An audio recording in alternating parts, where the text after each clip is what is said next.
muntina lagau an ki hol nom jing minumi pa gulepai tingle tule chate ho pakai Yesu Krista minin avelin salam kain bolkinen dunia thupi di wele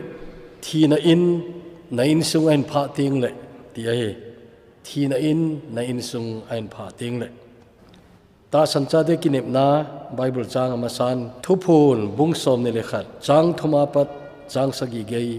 thinan na in sung ain pha tingle ti hi dunia ithupi di ucho hi in amasan keima hin kho ka tu tamlo chakhat in sei masang ka ting kum nga ho ka hilain kanau numei khat kum ni ho hidinga hin kanu to ke ho thum bo chu in som ni ho bo umna veng khada thom hau ta in kaumun kapa sepaya umai ji chun kum khat le khat vei mel ki mu bo ka hibin hita chu thom hau ta kam la yu chun he che kanau kum ni ho hong hi pan pan chun la khat hi kanun ahil asajin a si ho umna khel lang angel wantil ho len nagam ti khari tulai ki sa lam ke tapun chela chu kanun ahil kanau chu na sajin chu ka he nei ai je kanau chu nat gang thim ta ahin ong na in ong thita in che phar chun keini nu cha thom hau wal chu kanun kapute kholam lingsipaya eki chaupi tan pute kho ka ga taw nei pute ngai lu na kidang ta jong ka changu ve hidi chun ka sang khat a ta lo nu chun khat a hong pingin cheyong chu nomei a hi in amasa kanau chu hi le amin chu phatin ning kitia hin pute kho ki cheng chu kanau ding ani na hong ping chu pute min lovin kamlan ling ti kan savin ama jong chu kaneu lai ma mai je chun kumi jat chit ham ti kanu ka pa jong chu kana dong tapu in kumni ho chu hi thoding ai school chu kai nai loi ama jong chu nat gen theita thu in Imphala district hospital kithi to khoiramban area kho hi in cha hospital ana umlai chun he che nau chu kanu le ka pan leng vai ta in ane anga uzong zo levin ana zenubin aiwa na damdo zo tapun damdo zo loading chu hospital a thi sangin ti in langa ain pokita ben kanau athi jinga chu khowa masang a hi in heche chapang gen thei ta athi na ding nat na thua chu koi macha akoma ho akap lo thei lo akap chiun ke cha kapa ka gin chu ka za nei nume ho cha kaw le jong akilo mo pui ka ti in ai wang kapa lom lomong ka wang chu kalunga tong kha thowin chapang hi jong leng tu chana jong hi ka gel do ting le he che jing ka chu zani to bangin ka gel do ji na lai nei ahin ke ho kong pil hin nungun ke jong kana to ding pakai na to na jong phatain kan pantan kapa jong kipa ji ma ma in ai 1985 kum June tarik somlengani chun kumni walzen kapan cancer natna gen thei ta thu zonungin heche jingka June tarik somlenga khowa ha nisa su nai lo chalai ta chun kapan ton sot gam chu ana zon ta nahi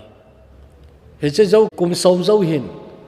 April tarik nga sang khat zaku som ko lenga ni chun kanun kapa ano chi na masa na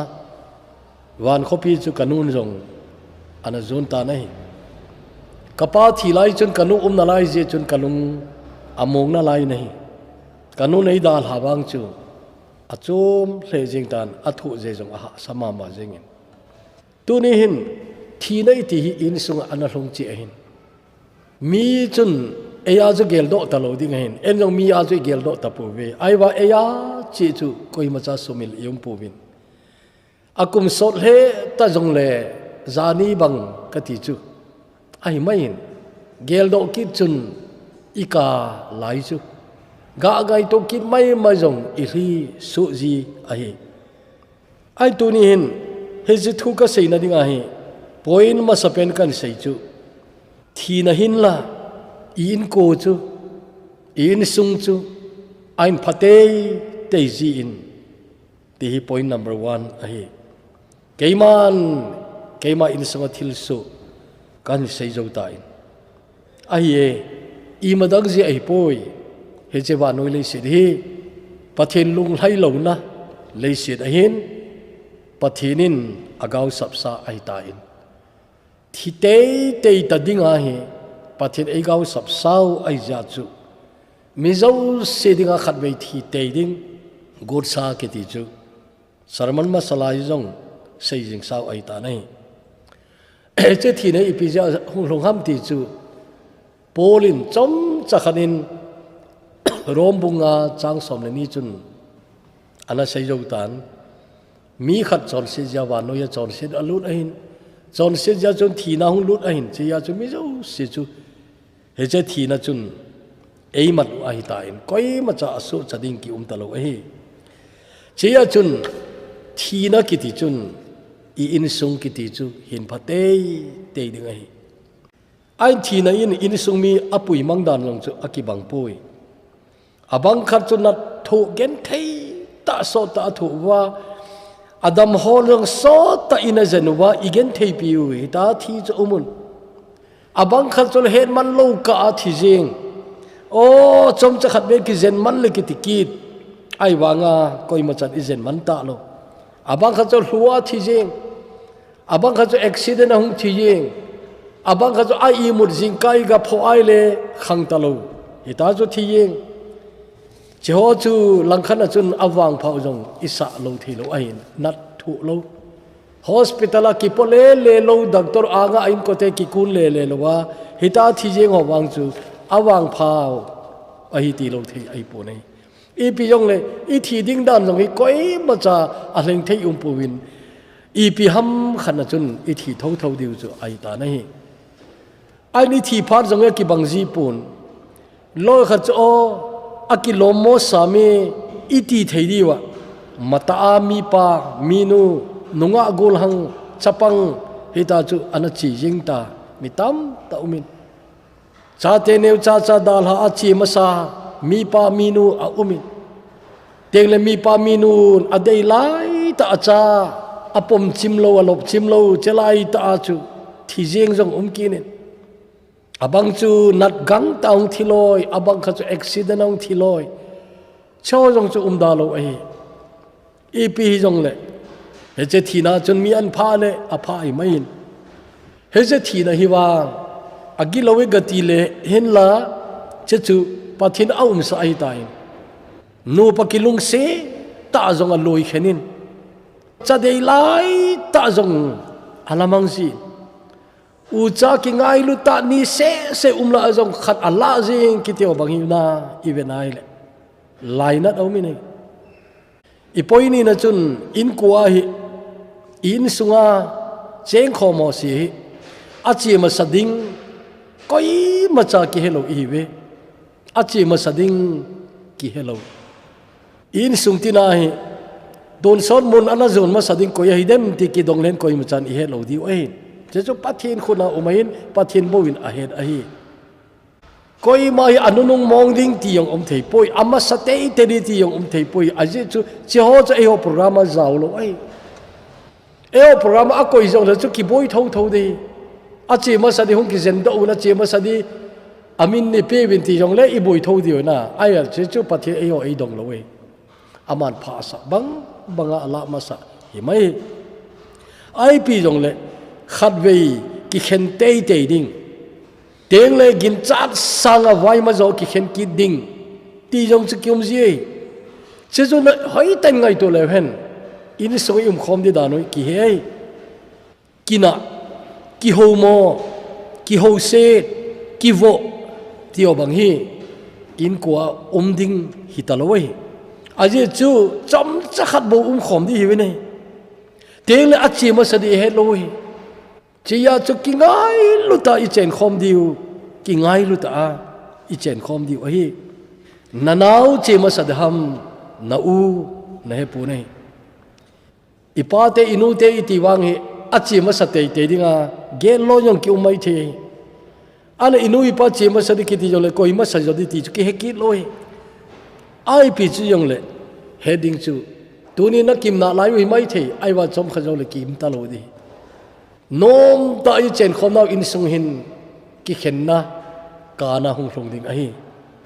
chia chu su mi lo dinga dei umma ma jeng chu ni khat cha jong hi lung hai lo ta ni sa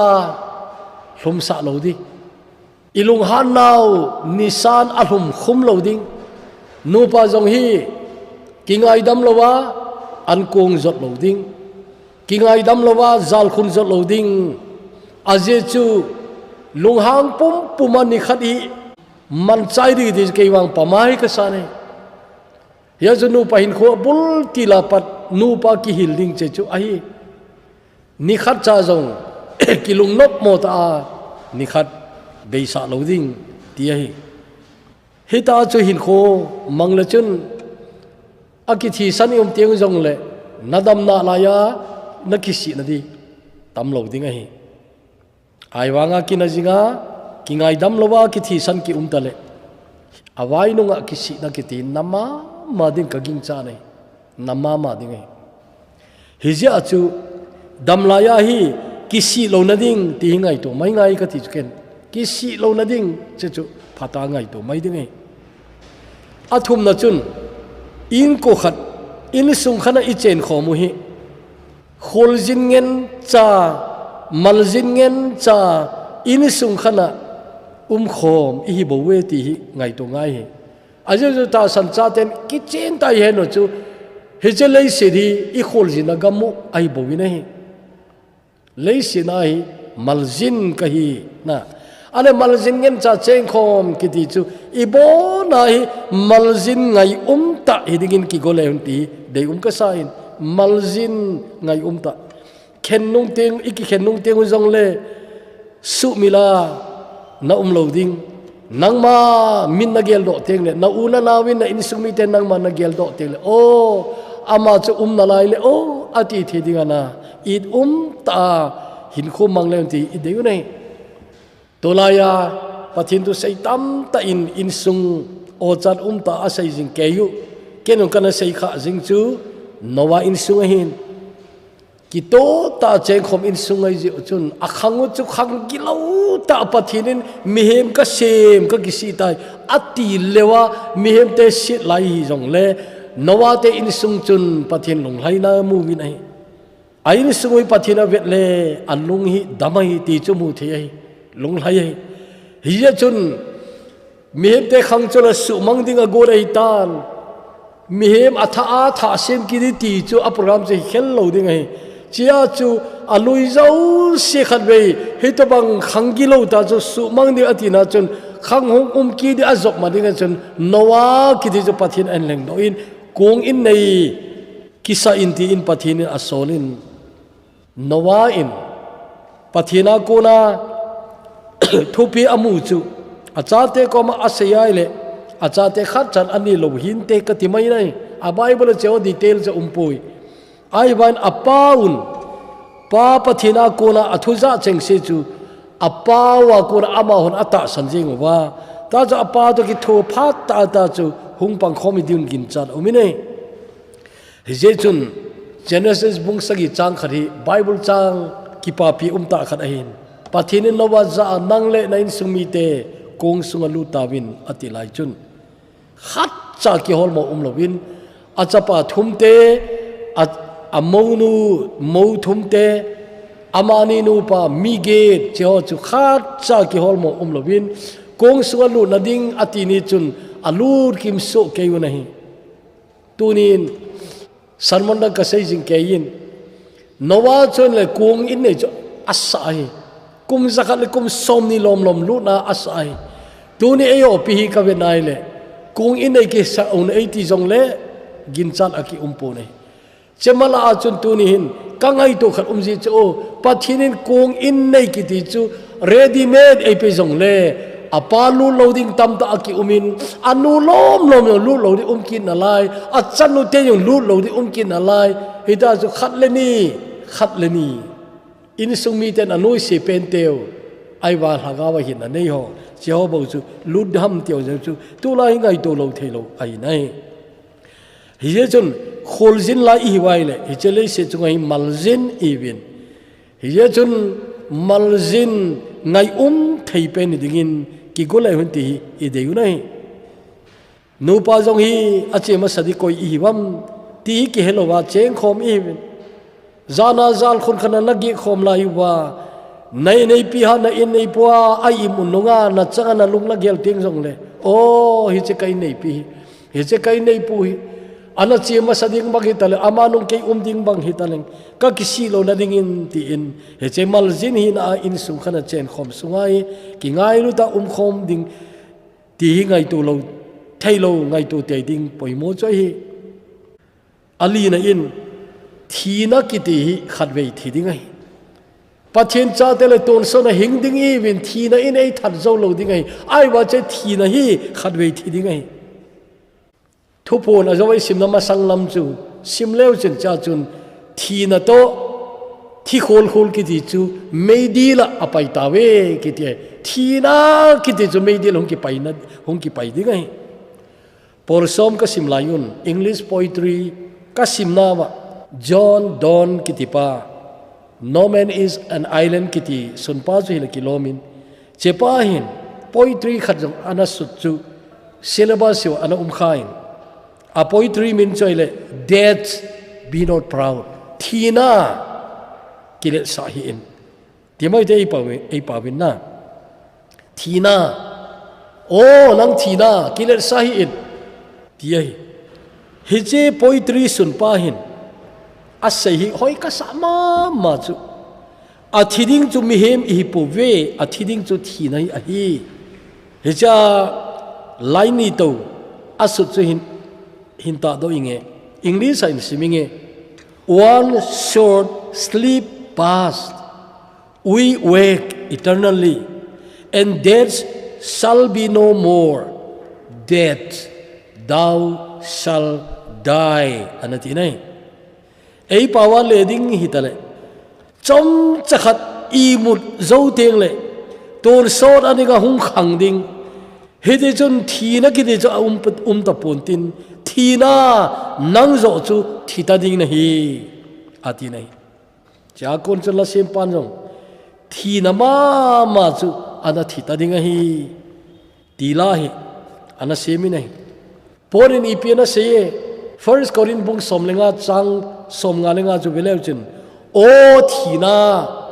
na zo na chu hoya tam o thina nagu chu nami de na chu hoya tam anati nai hije pakai thina hin galzona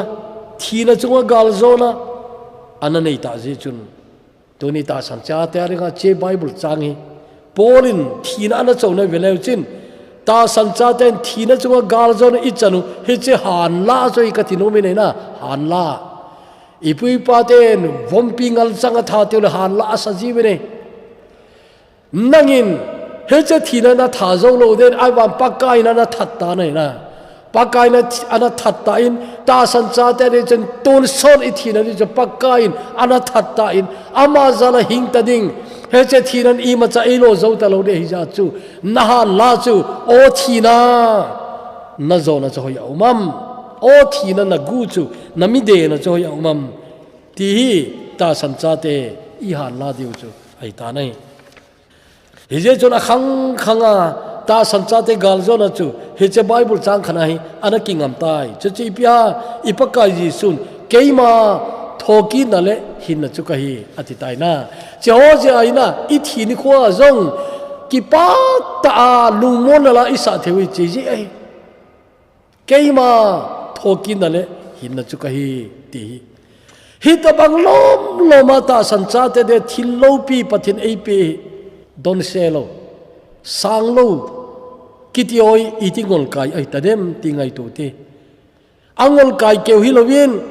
na so chanen sa nang damun na kilhen te te ti nai ta nai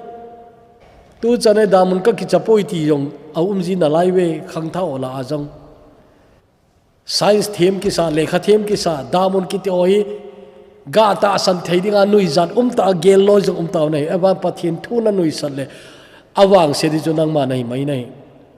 damun thu jong chu sarmon khat na ta chu ala ki hol na ngai ki no bo damun o damun ana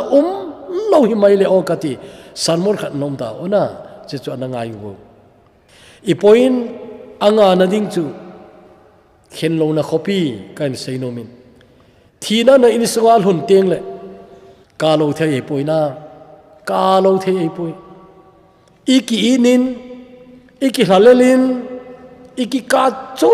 chui ji nei I ri thi seng lo jong a long ji nei to lai ki hagaw mi sa loi khat a bible adon awai hello hi wam kati loi khat chun pathian cha te ka lo di amo tiwin che chu na ti ai le bible de ki to loi ta nei lazar ha na zong pakai jisu akam nei lazar ha na on bible chang general knowledge bible knowledge dana bible chang la chompeni piham ikitiule john book som le kharchang som thum lenga jisu akap tai ti chu ei pawa chu wat thumang phain jisu akap tai english a chun word ni bobain jesus wept che chu jisu akap tai ti nain che chu bible chang chompe nei tia chun imo heno ipi phachuma che sanga chu nasu mi loading chu naka ting jong le o kapaka jong lazar hana kap ahin tunin jong ama umle ei ka pi inte ti yong kinem le chun che chu bible de ki to moding a hi po nei chobana I bible mama imu ki ka tho imu ki ji pi ha rombung som le ni chang som le nga chun akap te ho chu ka pi win lang akipa te ki pa pi ti chu na akipa te ki pa pi bangun akap te kapi kiti chu che chu bible ki to new testament teaching poimo mama chu ai hi je chun hagawi to bang ha hi jong le chin ka lo thelo na di au mi nei I kaw hi I le long hi ka na je di tam ta je hi ka na ding je koi ham khar chu na ki pa be se le a thi ni khon na ka de a je che pya mi ti le na chunga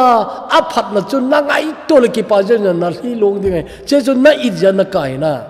hi chu tunin kap lo thei pu nei ai wangin su mi lo ding chu hi to banga imi li iki the la yu chun thil khat isu mi lo de me che chu piam ti le ka na ding ta lo na khen lo na khopi ki khen ja kap hi ve ki khen lo na khopi a chu iki mu kim di we toy ki khen jong le khen lo na khopi ki ti a chu ki khen ki ta lo de ja chun I khen sa te zo si imu diu ki pa da ki tu khom na mun ding ai je chun he che muna chun kap ta lo di bi nei he che khopi chun nat nala ana ta pon tin lei se chu nat gen thei ta thu a I bui ho zo se jong chelai chun an dam de ai ta win nat na ta pon tin nan na ta lo ding bang chun thi na jong ta pon tin ti na thi na jong ta lo ding ai ki khen na ta lo ding ai he che wa noi hi wang chu ki khen na gama hin anum sa peno jong ki khen tho ding again thei te yong ki khen tho ding a hau te jong thi tho diu avai cha te yong thi tho diu ti ji chun ki khen na gam ai khen lo na khopi wang hi ngalel dan chu Dr. Oswald J. Smith in hi che hi pathin le khabu kain kho pathin an khel zo nunga pathin le khabu ti jo pathin thu salmon bu ti wo ti thei tho hi to bang le khabu chu kain sim masala a khal choi le Dr. Oswald J. Smith kitipan anasu amai Canada gama People's Church Toronto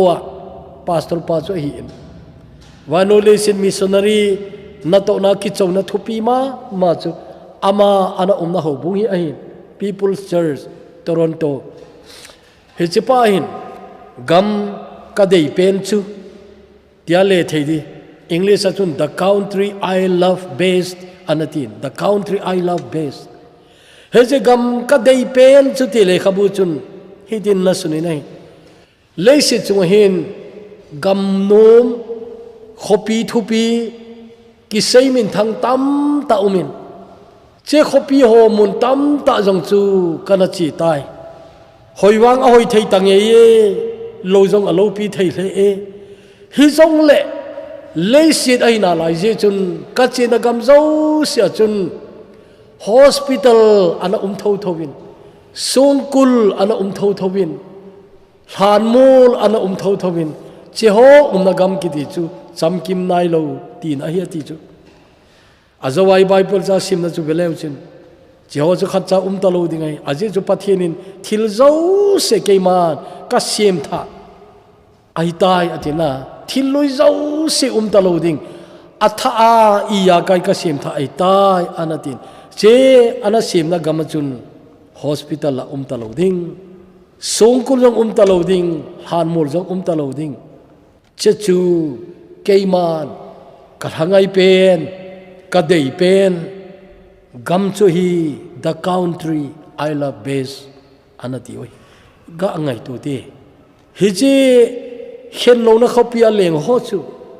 ni sawa angai tapon hawa zong angai tapon kel ngoi no chu awa oi tai ati nei kel ngoi no chu awa oi tai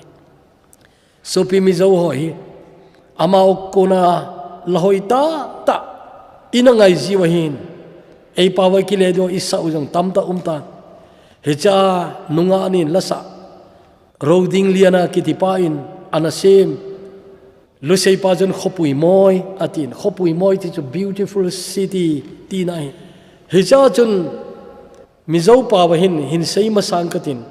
ngei ka sawalin chang khana bokan sei de rang ka chak twala ya leng ten he khovel ram reng ngai lovin beram no hiam nu kha fakin ne na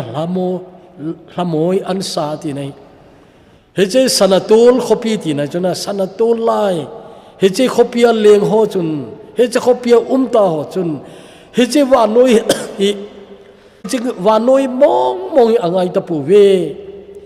kel ngoi no ki thal sa chu wa choin gal zonala hoi ta chu asawe kithi cho anangayun ichate ula sathemon jong ei pawan sa do ding niu ananga uitin kadein kangai nei hichi gamma chu ei puinomin pakain thingpel chu chun cross nat gen thei a khon khe in thu in thina chu ain zota in asem sa khopia chun ilen khom kau ngalelin eina gal dot jingu nahi so pite nang le ke pakai ne hung puiding ahin ei ho ei it ngoi hung kap jong chu hung ki dio hi ve hi jong le chei gel do jingu te khen lo na khopia chun kinga kim ding hi bin hu hing pun ton so na